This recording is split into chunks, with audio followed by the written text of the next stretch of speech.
Hi, I'm Lou. Another episode of My Car Story. We're here at Rise and Drive at the Collector's Car Garage in Chicago. If you've got a car that you need stored, I suggest you talk to these people, Collector's Car Garage. But today, we're at the Rise and Drive car show event, and I'm with Al. Al, what's your last name? Thom. Thom. Let me grab the camera. Al, you know, I like to get kind of unusual cars and things like that, and you seem to get the winning piece today. What did you bring here today? I've got a 1989 Porsche 911 Safari. Safari. Okay, so stay with me, please. Come on back. And hardly anybody pulls their cell phone out for this, do they? When you're driving, I mean, how is this your? Obviously, it's not your daily driver. I mean, my goodness. No, but I wanted a car that I could drive year-round, day-to-day, winter, summer, snow, rain, especially an event like this where I'm actually quite pleased to see how many cars came out. The weather's not ideal. Yeah, no, it's not ideal at all. But my buddy Lee Keen, professional race car driver, drives the WeatherTech Porsche in the WeatherTech IMSA Sports Car Championship. He built one of these for himself, and when I drove the car last fall, I told Lee that I had to have one. So I found a good donor car, and then Lee and his crew down in the Atlanta area go about the job of designing the Safari 911. And it's a lot of fun because it starts with a rendering where we work on the exterior color, what color we want the wheels, the add-on bumpers, and some of the other details of the car. And then we go about the job of the interior. Little mirrors. Yeah, those are just like they ran in the Safari 911s back in the early 80s. And then, you know, the next thing we work on is what do we want to do for the interior. I originally wanted a black car so I could do early Porsche yellow or green color, but I had trouble finding one. You can find red ones all day long. So when I found this car with a white exterior and a blue interior, I was kind of concerned. What am I going to do with the blue interior? But Lee and his guys, I mean, he's got connections for original Porsche cloth interiors. Wow. And this is a mid-70s Porsche interior cloth. And the way Lee and his crew integrated into the interior, and they used the GTS bucket seats and incorporate all of it, even right down to the details of the Momo Prototipo steering wheel. Let's go on the other side. Yeah. Let me take an overall shot of the back. Let's shut that door for a moment. We'll move right back here, guys. Thanks.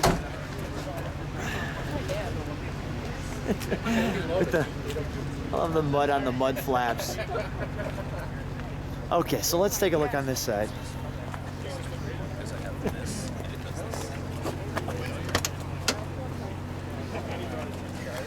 Oh man, what a unique ride. And it's just a blast to drive. You know, you can think of the characteristic feel of a Porsche 911 where it's a little tail heavy. It tends to understeer as you drive into a corner under power, then it goes into the lift oversteer. Well, all of those sensations are somewhat exaggerated a little bit with the car, but in a very manageable way. So it's really a blast to drive. So speaking of a blast to drive, you've taken it off-road. Yeah, a little bit. And how was that? It handles it real well. We put the all-terrain TA BFG tires on it. Yeah. So what I wanted, I mean, I don't want to go into mud bogs and things like that. Yeah. I want to find some good smooth gravel roads and kind of do some rallying. Let's open the engine compartment. What do you have to do to? The engine is essentially stock. That is great. You know, it's not even that clean and tidy. What's wonderful about this car is being an 89, it's got functional cruise control, it's got intermittent wipers, and it's got a functional AC system in it. So what we did for performance upgrades is we did a Steve Wong chip, K&N air filter, and then S&S stainless headers with a Dansk RS style exhaust system on it. So it's got a good rasp to it and improved the power output. So of course, being on My Car Story, we need to hear that rasp. So let's start her up. Let's make sure it's not in gear.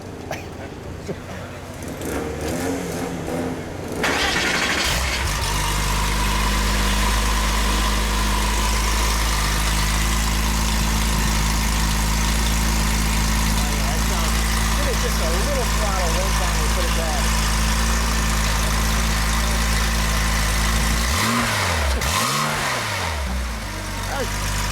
Al, let's turn it off for a bit.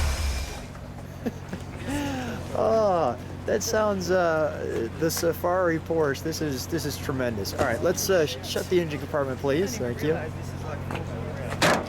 And let's shut the door. How did you come up with the configuration of the lift? I mean, let me have you stand right next to it. The wonderful thing about these cars is with the torsion bar suspension, yeah, it's easy to raise it or it's easy to lower it. Now, there's obviously, with Elephant products, there's some components that bring the camber back and create adjustability in the suspension. Yeah. As well as some torsional upgrades to improve the stiffness of the car. So the only other Safari Porsche you've seen is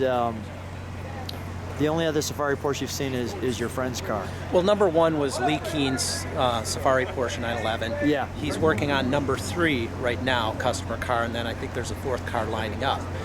But Patrick Long, another buddy and Porsche race car driver friend of Lee's, he recently did the Luftkult project where they built a Safari-like 911 with Emery and a few other guys out in California that they recently auctioned off at the Luftkult event for something like $275,000. So not too shabby. Yeah, so there's a few of them out there. There's a couple of replica cars, guys with like Rothman's theme or Martini theme. Yeah. But I wanted something that's just very clean and I'm all for the real deal, but not a replica. You got it. Thanks so much, Al, for having fun with us today and bringing out your awesome ride. Thanks so much for being on My Car Story. You bet. Thanks.